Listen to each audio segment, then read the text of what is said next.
All right. Good morning, everyone. Obviously, we've failed the first test of effective meetings, being late to the meeting. Yeah, thank you very much, Steve, for coming down and facilitating for us today. I think where this comes from is as newly elected members, we're quite keen to especially around the minutes, is discussing how we get a true representation of the meeting that covers and what should and shouldn't be in the minutes to reflect that. And secondly, being effective, and we're obviously want to streamline things, make good decisions, make sure that we consider the decisions properly, but that we're also efficient in doing that, so that we don't spend all our days sitting in meetings talking about irrelevant things, and we focus on the really important stuff and make sure that those are covered properly to get the best decisions. So, yeah, hand over to you. Thank you.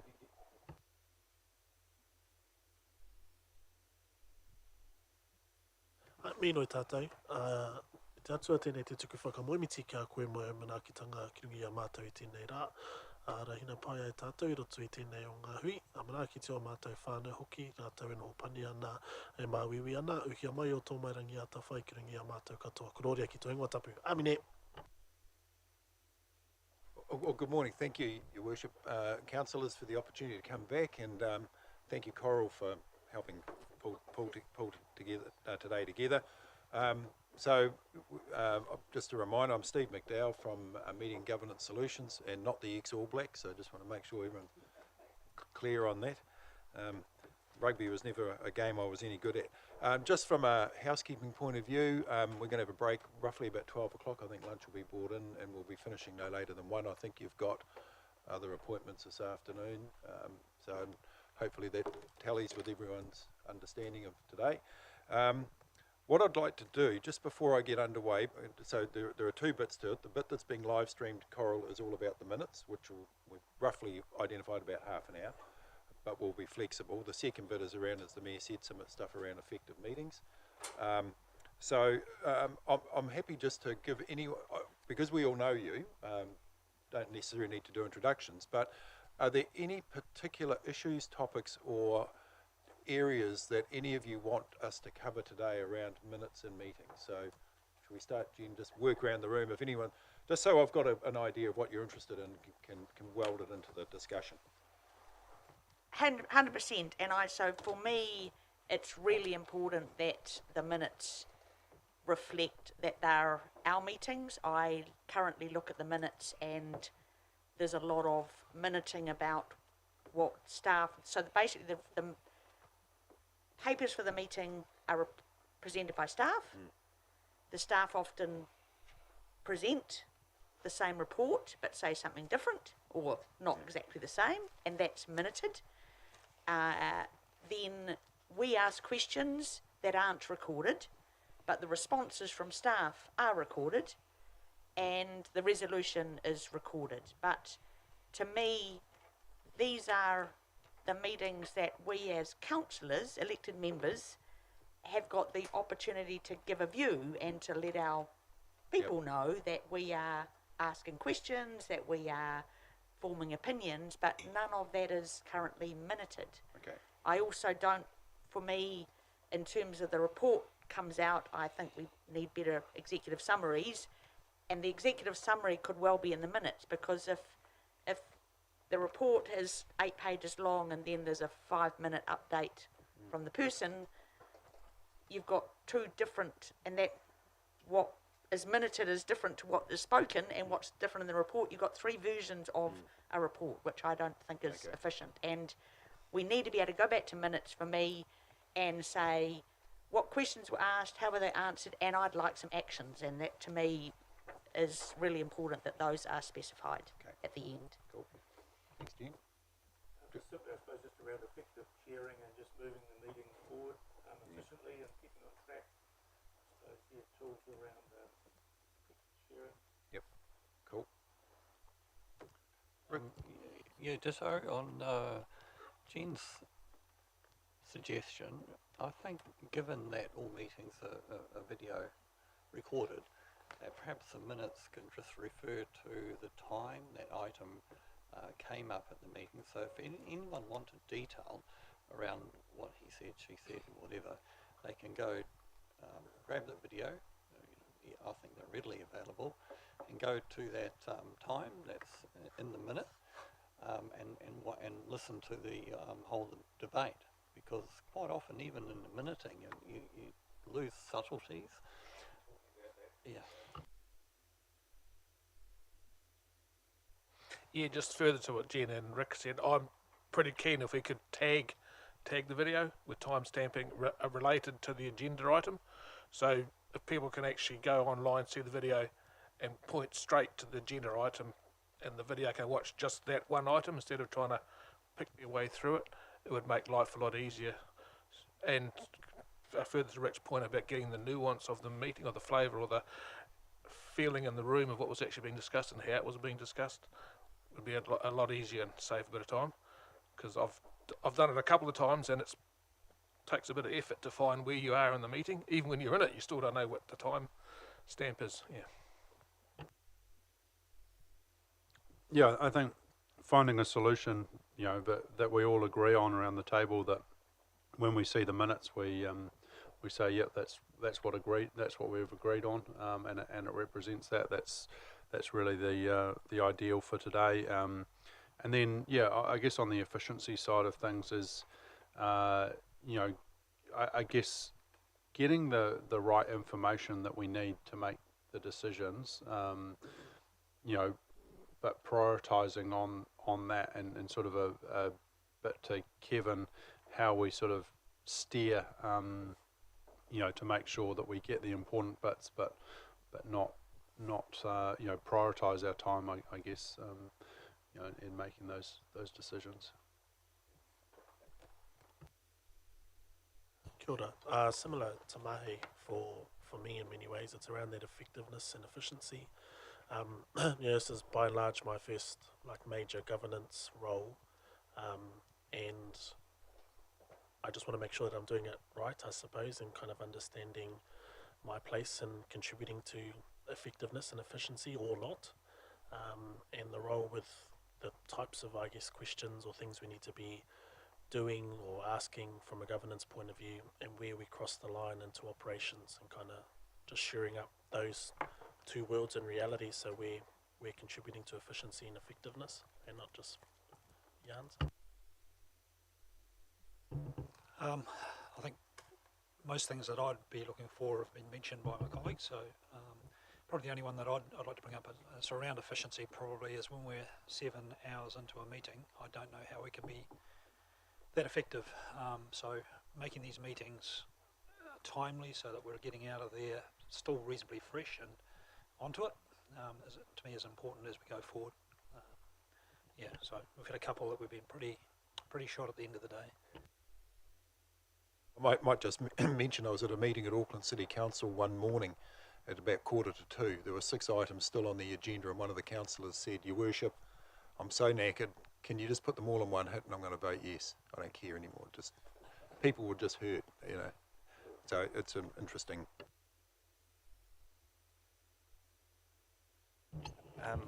Pretty much what others have said, like what Jen said and Rick and Martin in particular.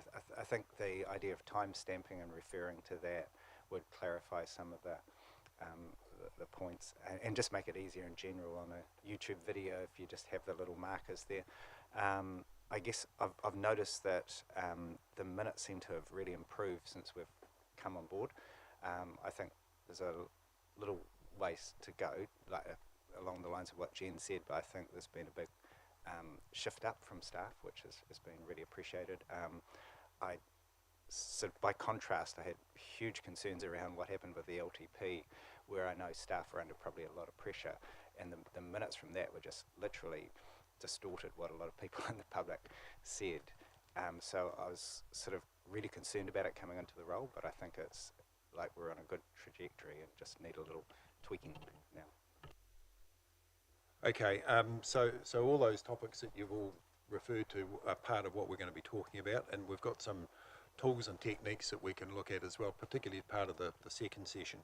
In terms of how we operate today, I'm really keen just for people to question, probe and input as we go. I won't achieve much if I just simply read our book, and I'm not going to do that. So I'd encourage you to do that. So the two outcomes that Coral has asked me to look at is around what are efficient and effective minutes, and what's going to be the best way with maximising what happens with staff resources without overtaxing and still making minutes effective for you. So that's part of that session.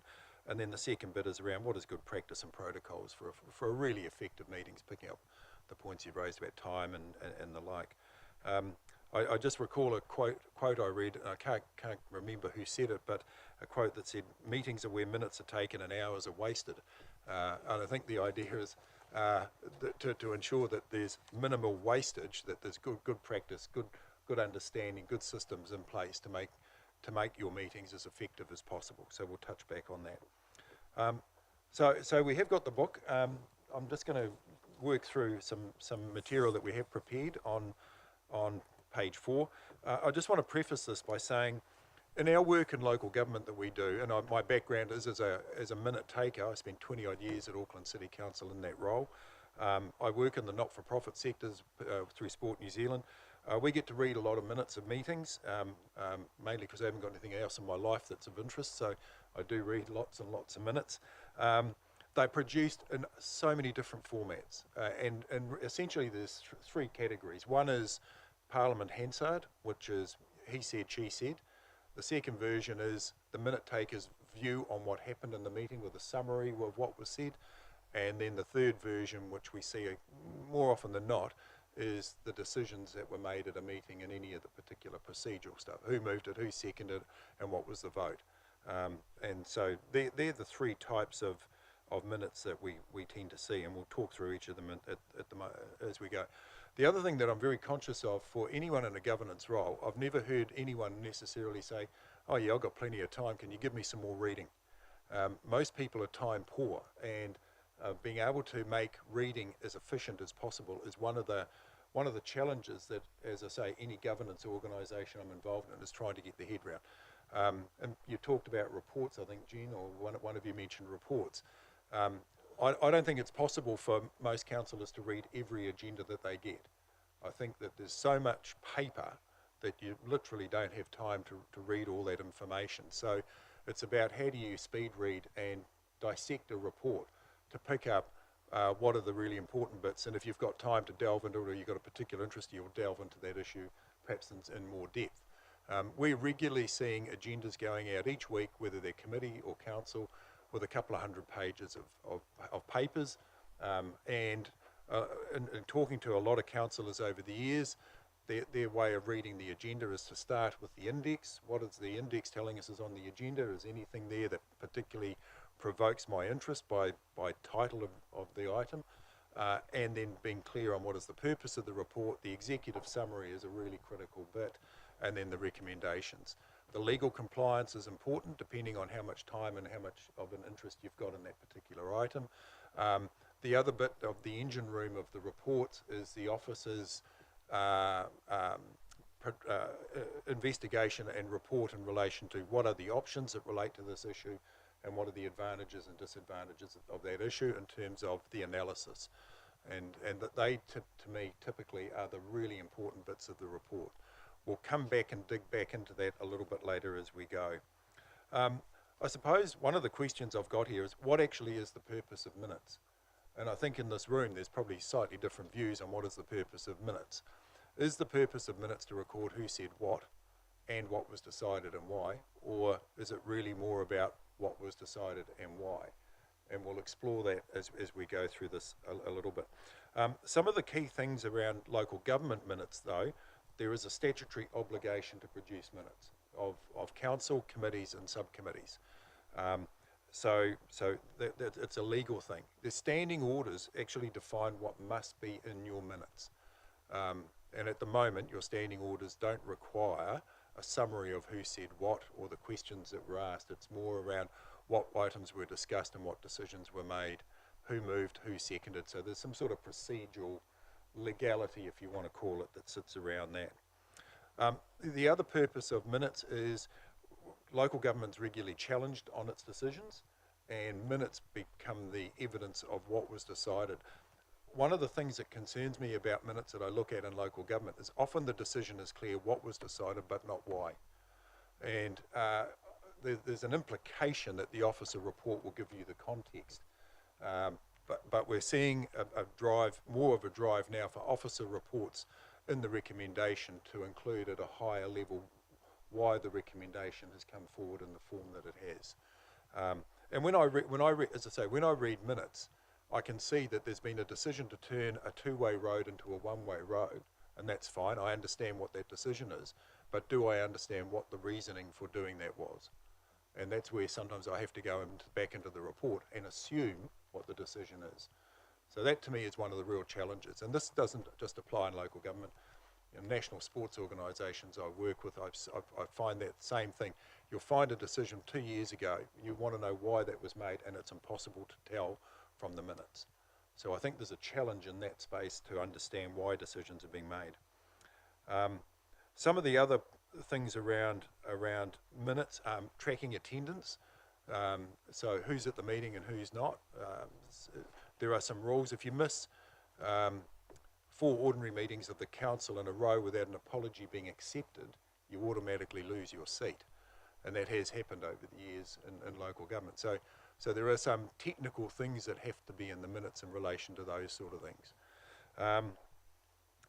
One of the other things that I think minutes can be really useful, and Jen, I think you made the point too, is around actions. At times, the minutes don't always record an action that you've agreed. You might not have resolved it, but you've agreed it. And so these sort of what I call informal actions that you say, oh, can the chief executive go and do this? Or, you know, Coral, can you follow this up or whatever? How do they get collected and gathered? And so we've got some ideas around that as well. The last bit about minutes is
making minutes. It doesn't include your points, Jen, around, necessary questions were asked or what answers were given.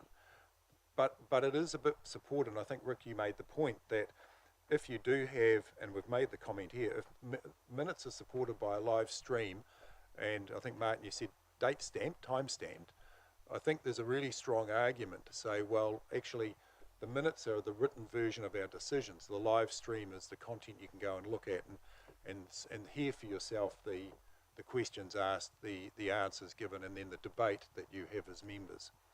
So I think there's something around how do you effectively and efficiently use all the tools that are at your fingertips, and thinking about the time effort.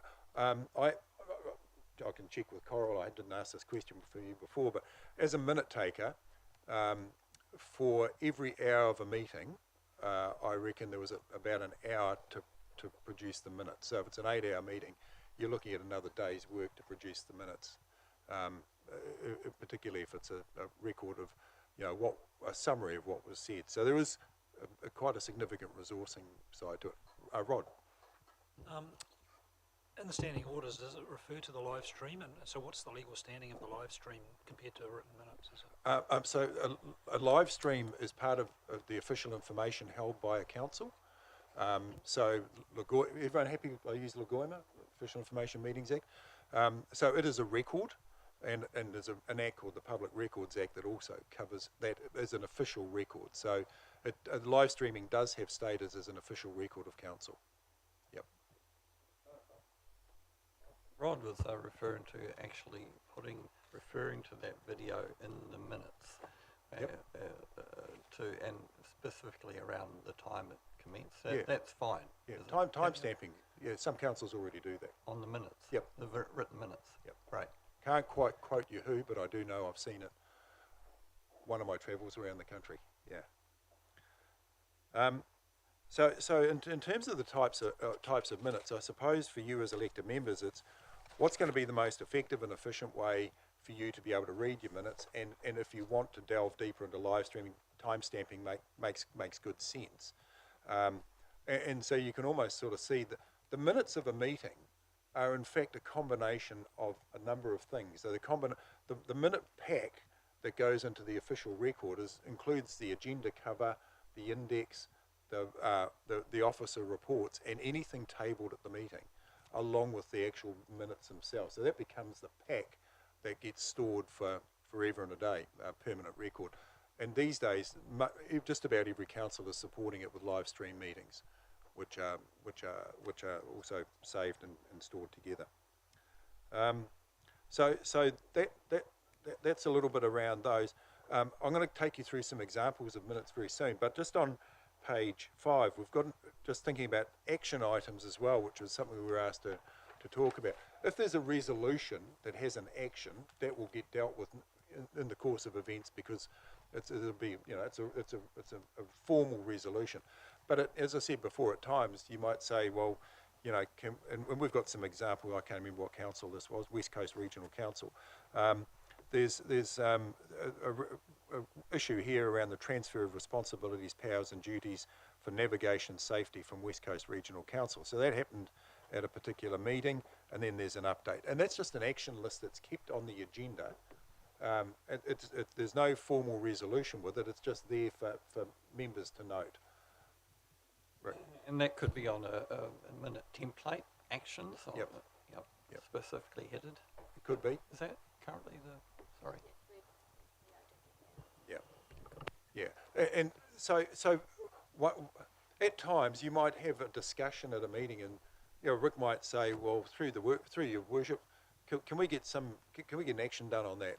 And everyone sort of nods, and Marty says, yeah, we'll do that. So some of those are really just like, it might be go and pick up the dead cat from the middle of the road. Do we need to record it? So it'd be quite helpful if the chair says, is this something we want on the action list? Yeah. So if you've got things that you want on the action list, just be really clear about what they are and what your expectation is for that action. Yeah, that's already happening now, Coral. So yeah, just if members can be helpful with that. Sorry. I just had a quick question for Coral. How, like, do you actually do the minutes, or who actually does the minutes? Is that you, or? I have staff who do the minutes. Are they doing that live, or are they watch back? They after? do a bit of both. So they either in the meeting or watching the meeting, the live stream, and taking their notes and then producing the minutes afterwards. Okay. No, I was just.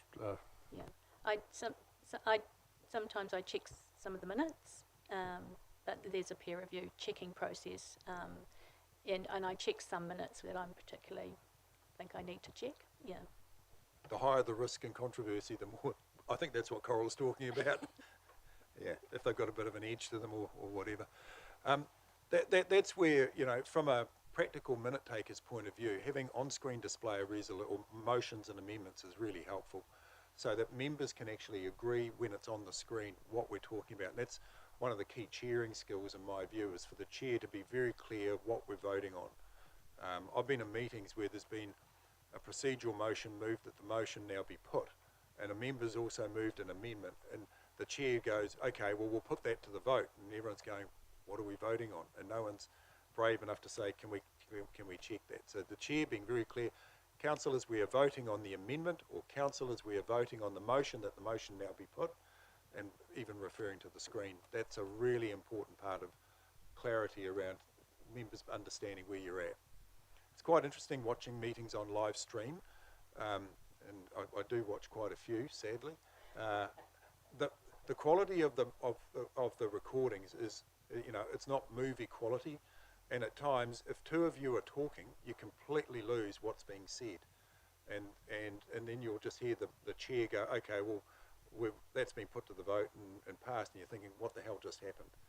And so that's one of the challenges with live streaming, is when you do view it, it's not always the best quality, and again, as I say, members talking over each other, it can be difficult to figure out what's happened. On page 6, we've got this. I've gone through and picked up some councils that we've worked with their minutes. Palmerston North, I've got a copy of theirs. Theirs is very much decisions. The one thing that they do down there is when they vote, they have remote controls that they each vote with. And so every vote is a division, which means for every vote, they press a remote. It's either green, red, or orange. So green, yes; red, no; orange, I'm abstaining. And the vote goes automatically into the minutes. So that's just one difference there. But they just rely on resolutions only, as you can see from these minutes. The next ones we looked at were Dunedin City Council.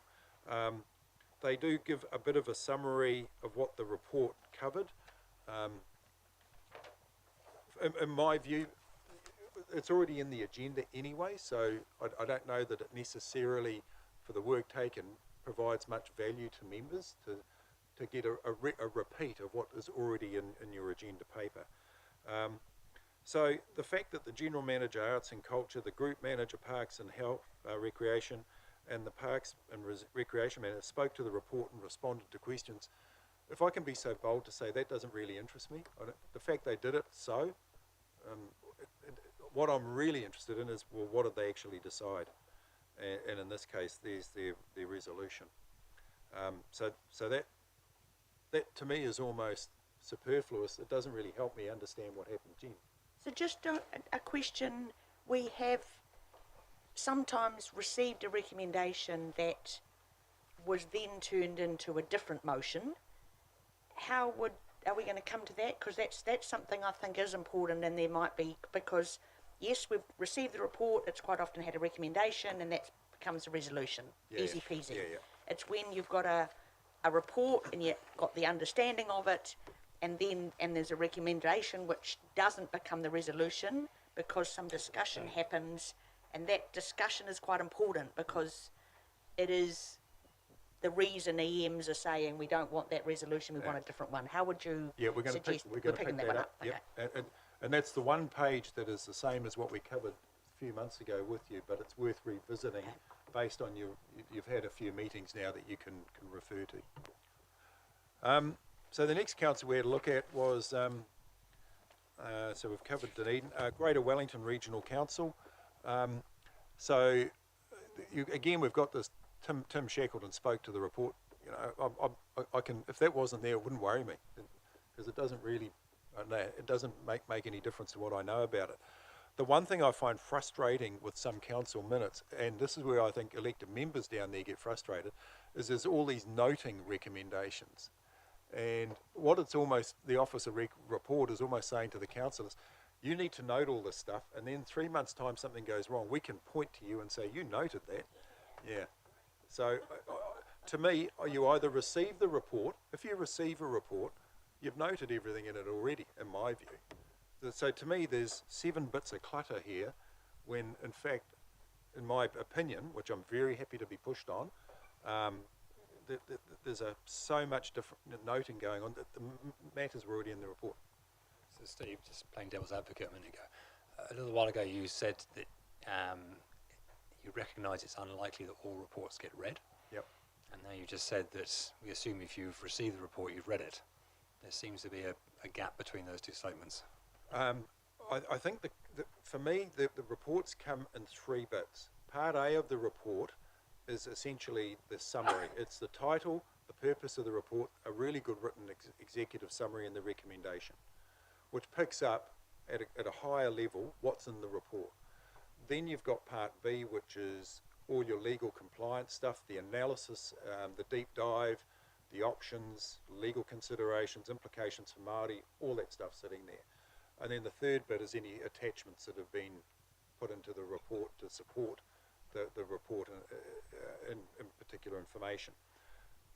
My view is that if the executive summary is really well written, it will provide sufficient information for members to make a decision on that item. And we get a lot of feedback from elected members that for quite a lot of the items on an agenda, and if they're time poor, they will rely on that exec summary, the purpose statement, and the recommendations to form a view. So that's where the basis of my statement came from. Yeah. You know, look, there might be times where officers have a view that there's a particularly important thing that needs to be recognised in the report. Maybe that might be deserving of a noting, but in this case, and Wellington do it a lot, is, you know, 7 or 8 key different noting recommendations, which seem a bit excessive. Yeah. And it's something we're seeing creeping into local government a lot more. Right. Is that no? Oh, sorry. No, you go. Oh. Is that noting? Is that not the why?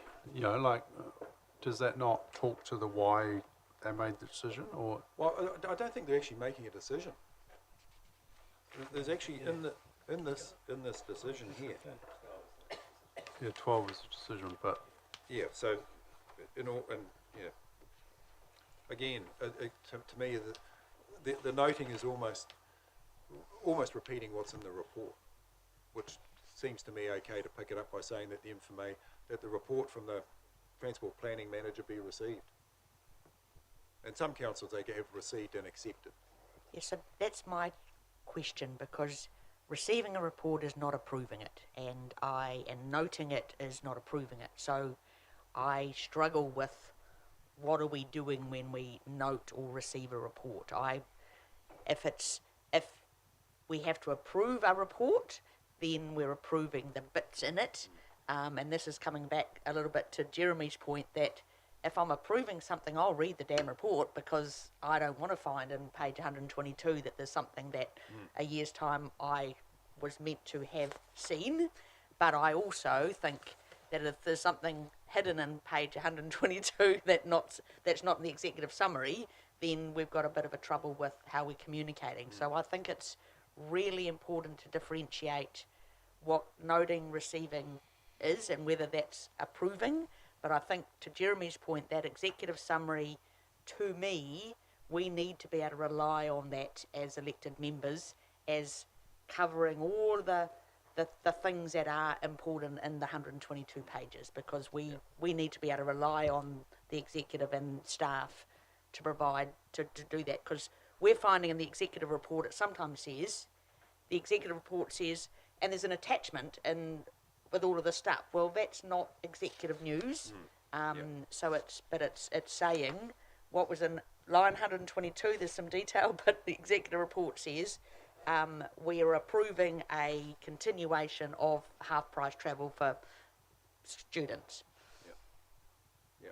And we haven't quite got there yet, I think, with what goes in the executive report. So the historical principle really of receiving a report is basically accepting it. I've been involved in a couple of times where a councillor has resolved that the report not be received. So that covers that, yeah. How tough would Sorry, just quickly, are there any councils or agencies that run hui like this that are using AI to either populate the minutes on behalf of, or you can dump your readings into and then ask it questions and it generates the responses based on the kōrero in the agenda items? There is quite a bit of discussion around how AI might support meetings and minutes. The Privacy Commissioner, I think, is at the office, spoke at a conference this year down in Wellington that I happened to be at and raised some fairly significant privacy concerns about AI and where the records would end up. I'm not really up to speed on AI, so I'm not really sure I can answer it any further, apart from to say the Privacy Commissioner did have a bit of a concern. We're currently doing some work, well, Anahira is currently doing some work as part of a group with the digital services looking at the use of AI technology. And part of it is around, how can we use it to be more efficient at minutes, potentially if you're going for the type of minutes that you currently want. It's resource hungry. Still would require checking and things. I don't know if Anahira wants to say. No, she doesn't want to say anything more. We've only just started that, and we are working with digital services who are doing some work, with other departments around the council, and we've managed to become part of that. So certainly it'd be exciting. We can let you know how that goes on. I think public excluded minutes, we wouldn't be able to do anything with that. Hamilton City Council on page 10 and 11. What I quite like about what they've done there, I mean, there's a lot going on, but on page 11, page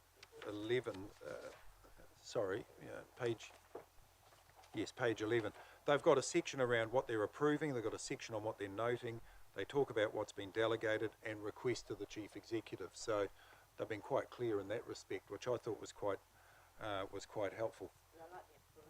Yeah, it was very clear on what they've done. Yeah, Auckland is probably one of the councils that produced the least in minutes that we would come across.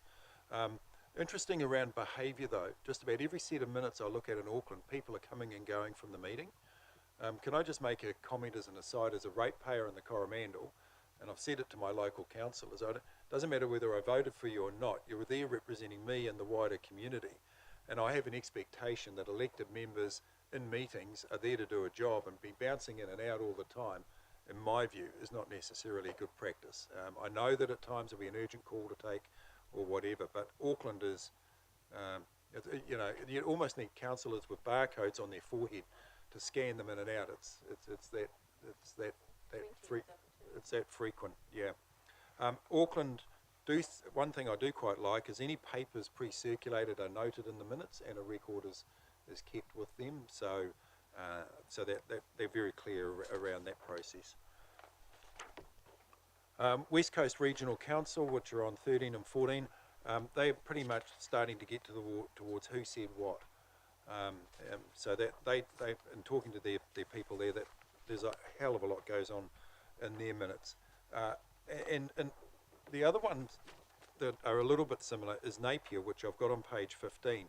So they include the purpose of the report, which is in the report, in the minutes, which I think, again, is a double up. I'm not sure it's needed. But here's a challenge for the minute taker. At the meeting, here's what the minute taker has written. Councillors told of feelings in the public arena being varied. Varied about what? And Councillor Taylor was disappointed that people saw it as a change. He felt it was more an enhancement. So why, as a minute taker, have I suddenly decided what Councillor Taylor said was important to record, but not other councillors? Then most councillors expressed support for the change. Is that 6 out of 10 or is it 9 out of 10? So this is where summary and interpretation can really create a wide open door for interpretation around what's going on. So that's just an example of their minutes that I had some concerns about. I thought I'd pick up your regional council. So they've got in their minutes on page 16 key points that were raised and key points by members. Again, there's quite a bit of work goes on in here, and there will also be some judgment about what we include and what we don't include. Personally, I think if this was time-stamped as to when things were happening, you could then rely on members or public going and watching the video themselves. So that's Bay of Plenty. So there's just a few examples of the variety that is out there. I suppose at the end of the day is being really clear on what is the purpose of minutes, and picking up your point, Jen, before, if reports are very clear and members are very clear about what's being authorised, what's being approved, what's being delegated, what's being noted, what's being deferred, whatever it is, I think that's where the minutes become really helpful. Very clear on what we're doing. As a personal view, I don't find reading minutes that have a summary of who said what particularly helpful if I've got access to the video, and that's where I do tend to go between the two.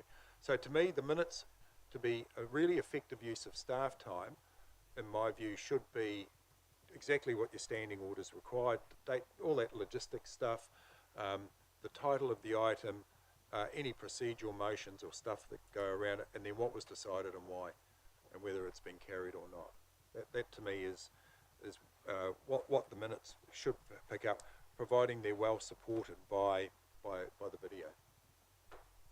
And the carried is assumed to be unanimous unless it's recorded as such? No, it's not. I think in your standing orders, where it is unanimous, you record it as unanimous, but most councils, it's simply the majority of votes are taken on the voices, and they just simply say carried. So we do, what do you call out, divided or? Division. Yeah. Yeah. And is that a standing order? Yes, so that's a particular standing order just for Tauranga City Council that they've put in, and you can have it, when we review the standing orders next year, you can decide whether you want that or not. And basically, as if one person disagrees with the decision, then a division is required. Some councils, they just put a councillor so-and-so wishes their vote against the motion to be recorded. But, you know, when you've got major decisions, a division is really, really helpful, and it's also helpful for people back home, and the chairperson or the mayor reads out the names for and against, and so people know who's voted for what. Yeah. Yeah, and in anything where you've got, you know, if you've got more than one person kind of against, voting against it, then it's almost good to do it, I think. One of the problems of having votes on the voice, I've been in meetings at Auckland City Council again, when we had 24 councillors and the mayor would go, right, all those in favour please say aye, and 3 people would go aye. All those against and 1 person no, and that was carried. And it was not always obvious if every member is voting, and often the chair doesn't vote, so the chair or mayor will go, all those in favour please say aye, and people go aye, those against say no, and that's carried. So one thing about a division, it's very clear in the minutes who voted yes, no, and who abstained. I've seen councillors on a controversial vote carried on the voices walk out of the meeting and someone will go, Martin, great decision. Martin goes, yeah, I voted for that, great decision. Go around the corner to the bowling club and someone says, what a shocking decision. And Martin, not picking on you, Martin goes, no, that was a shocking decision. I voted against that. And it's impossible to tell from the video who's voted which way. Yeah. And Keep it that way. From memory, So- that's why the No, it's safe to say if I made my decision, that's where it is. Yeah. but from memory, that's why the division these came into our standing orders, because we had quite a lot of 6, 7, I think there were votes, 5, 6 votes through a period, and it wasn't always clear. So they just brought in the fact that if there's anybody says no, unless everybody says no, if anybody says no, we're in a division. Let's write it down. Yeah. And let's get it absolutely clear so we know, and then we can count up the names. And even then, in meetings, sometimes it took 15 minutes to work out how many Yeah. yeses there were and how many noes there were, and whether it was passed or not. I don't see any problem with it either. I think it's a clarity thing, but as you say, Coral, we're reviewing it next year anyway. And as I mentioned, Palmerston North have remote, so it's all done remotely. So every vote is that way. Glenn? With the various examples, Hamilton, you kind of pointed to as certain advantages with that, and I was just sort of having a glance through it, and it is very clear, and you can track it all through. You've given an example of something that's inherently quite complex and has a lot of layers to it, so it's a long set of minutes. But if you had something like the some of the other council issues that were dealt with in this, such as the regional council, which was relatively simple by comparison, I'm just wanting to get a feel. Do you know whether Hamilton is able to be succinct? Yeah, where they that are. needs to be? So if it's a really straightforward thing, it is very succinct. Yeah. Because to me, this is certainly what I heard around the table. I mean, this is a far better way of conveying it, because you can just follow through a logic, and you could pretty much read that and you'd know what had gone on in the meeting, what was decided, all in one. You wouldn't even have to read the report. I think you're right, Glenn. It is quite a complex issue, but you know, a lot of the stuff on your agendas, the reports, the recommendation is just a one-liner or two bits to it. They're not particularly complicated. You know, if we're going to close the two-way road, make it a one-way road, you know, what actually is the decision? Yeah. The bit that the bit that worries me though is when there's a resolution that we go from a two-way road to a one-way road. That's the resolution. Yeah, that's the bit that I'm interested in. I had quite a debate with legal counsel at one particular council, and he said, "Oh, I think you're getting into dangerous territory there, because then all members might have a different view on what is the why." But I think as part of the analysis and the reason the officer got to their preferred recommendation, the why is sitting in there already, and whether that can be included at a higher level. Jeremy. I was going to be quiet today. So at one stage, the Local Government Act had decisions in the LTP.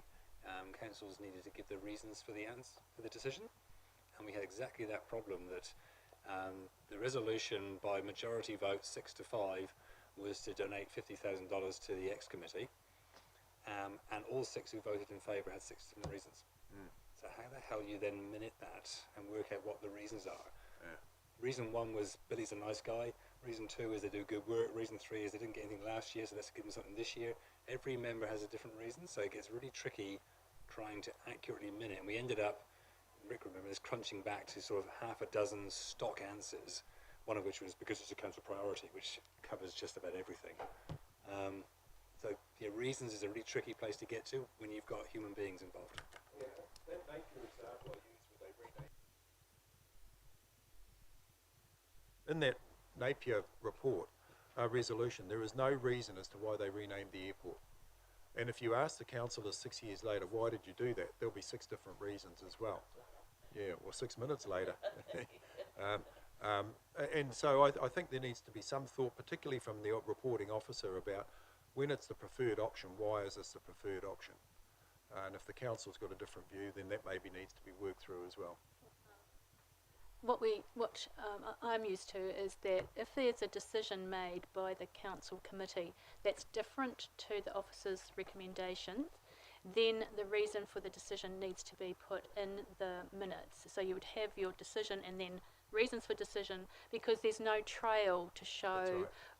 You know, you can follow the trail in an officer's recommendations, and even if you've gone for a different option within that, but if you've gone for something completely different, you can't follow the logic. And so that is one way of doing that, actually in the meeting, everyone agreeing what the reasons are, and you put it in as reasons for the decision. But generally you don't need to if you're following, either you're going for the officer's recommendations or you've gone for option 1 instead of option 2 or whatever. It's quite clear in the body of the report. So that's what I would say. Only if you're really different, and then you've also got to be clear that you're following the Part 6 decision-making process as well. So it may be that you ask for a further report to come back or something like that. You know. Yeah, we've actually noted that on one of the pages here on page 19. We've said a decision that is not part of a report, does it meet the requirements of legislation? And there's a high degree that it won't, because what Coral was talking about is when you make a decision, there are 4 central things you need to tick off. Firstly, have you considered all reasonably practicable options? And if the option that you want to look at is not in the report, then it hasn't been properly assessed. You've got to, so step 1 is option, step 2 is advantages and disadvantages of that option. Has there been an assessment of what those advantages and disadvantages are?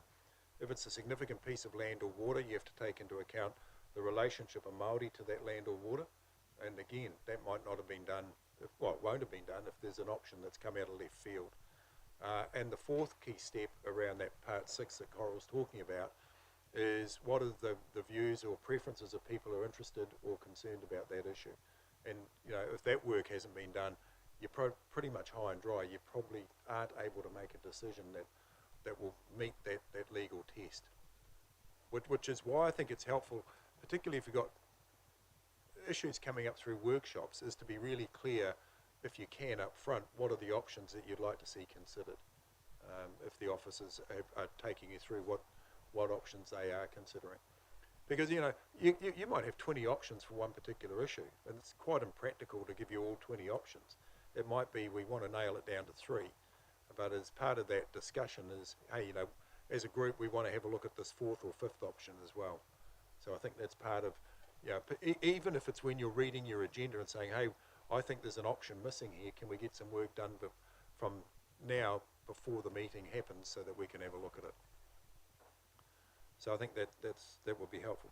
So Sorry, Steve, so in that case where the option's not in the report, the resolution or the action should be that staff are asked to provide a report on that option.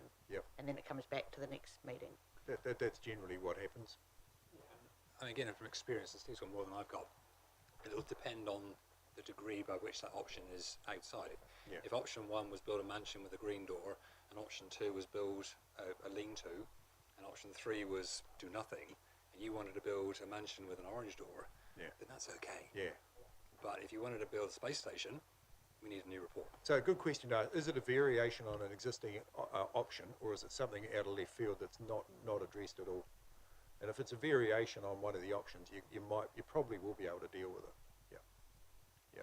So oh, sorry, Coral. No, sorry, I was just going to say, and that if amendments come up, and that's sometimes where we just have to stop and think, you know, is that amendment actually taking us into that space, or, you know, that Jeremy's just talked about and Steve's just talked about, that it's not, you wouldn't have the sort of the evidence to support your decision making if it was challenged.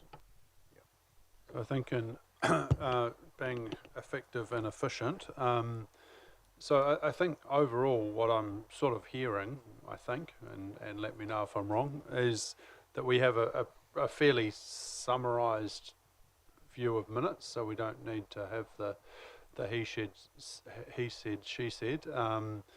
That obviously if it's something that's not, we don't know the why from the report, then we need a why around that decision, and that we timestamp things so that people can get that context if they want to understand it. Is that a pretty fair reflection, or is there? Yes, and I think that provided we've got a really good executive summary that we have been able to rely on, and I still, when there's quite a lot of discussion, questions with staff and discussion amongst elected members, sometimes that's information that actually is talking about the why that might not have been in the report. And I don't, and I mean, minutes are notoriously hard to get right, so I haven't got the solution, that's the trouble. But so I don't want to be too, let's not talk about any discussion, because sometimes that discussion's pretty important, and there'll be times when I think chairing a meeting will know when that's pretty important, and it might be we do as chair say, I think we should record some of the questions elected members are asking, and if that's a possibility, because I think that's where there are times when we know there's a lot of talk about it, so some discussion in the minutes on what elected members have got concerns on, I think would be useful. One of the challenges around that will be the minute taker determining what is to go in and what's not to go in. And I think that, particularly if it's, you know, like that Hamilton example would have been really difficult to determine what to edit and what not. And it is difficult because we have 9 of us asking different questions. Correct. And we ask sometimes the same question in a different way and it's answered differently. So 100% it's not easy and minutes aren't, but I would like the opportunity sometimes to be able to say, can we minute that discussion? And it might be then we find it's... What are the key points? Yeah.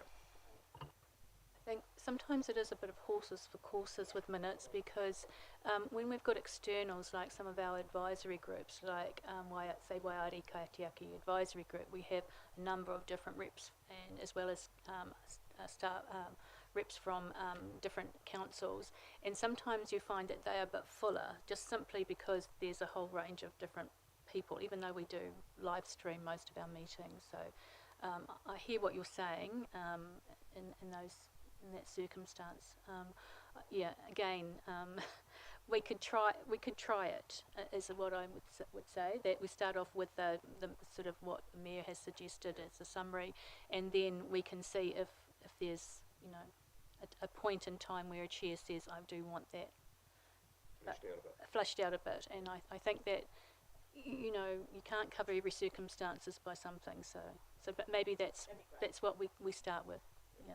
And as well as the action sheet, and also just to say, this is the action that we want this information sent out or whatever, and then the chair says, this is the action, and then we put that in the minutes. It's not a resolution, and then we can keep that action list going. So, yeah. Just regards the time stamping, which I think is a fantastic idea.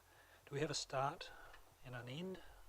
I think it would be quite useful, because if you just want to go to the actual decision that was made, and it could be an hour and a half after the thing started, it'd be good to have both. We are working with digital services. Part of what we are looking at is when we move to our new building, we'll have new technology, and my understanding is that it would be a lot simpler and easier to do. It's more of a resourcing issue at the moment, but you know, we can ask if we can try and do that before, you know, like start you know, sooner rather than later. But we are moving into the new building in April, and that's what we're working. That was our kind of goal, to make sure that, you know, it's a lot simpler and easier for my staff to be doing that rather than bringing in digital services. Yeah.